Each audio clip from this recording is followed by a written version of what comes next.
Best ഇൻഫോയുടെ LP-UP interview ക്ലാസ്സിലേക്ക് എല്ലാവർക്കും സ്വാഗതം.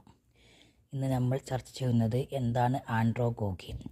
കുട്ടികളെ പഠിപ്പിക്കുന്ന ബോധന രീതിശാസ്ത്രത്തെ നാം വിളിക്കുന്ന പെഡഗോഗി എന്നാണ്.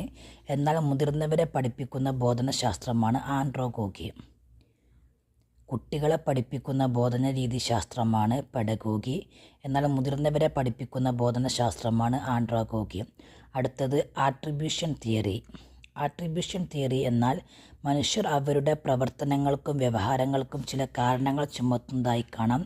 പ്രയത്നം, പരിശ്രമം, ഇച്ഛ, സത്യസന്ധത, ഭാഗ്യം, ആത്മാർത്ഥത എന്നിങ്ങനെ നേട്ടങ്ങൾക്ക് പിന്നിൽ അനേകം കാരണങ്ങൾ കാണാം, അതുപോലെ കോട്ടങ്ങൾക്കും. അടുത്ത ക്വസ്റ്റ്യനാണ് കൊഗ്നിറ്റീവ് ഫ്ലെക്സിബിലിറ്റി തിയറി കൊണ്ട് അർത്ഥമാക്കുന്നതെന്ത്?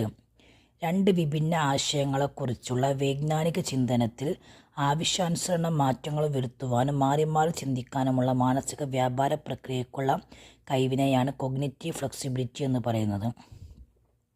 രണ്ട് വിഭിന്ന ആശയങ്ങളെക്കുറിച്ചുള്ള വൈജ്ഞാനിക ചിന്തനത്തിൽ കൊഗ്നിറ്റീവ് തിങ്കിങ് ആവശ്യാനുസരണം മാറ്റങ്ങൾ വരുത്തുവാനും മാറി മാറി ചിന്തിക്കാനുമുള്ള മാനസിക വ്യാപാര പ്രക്രിയയ്ക്കുള്ള കഴിവിനെയാണ് കൊഗ്നിറ്റീവ് ഫ്ലെക്സിബിലിറ്റി എന്ന് പറയുന്നത്.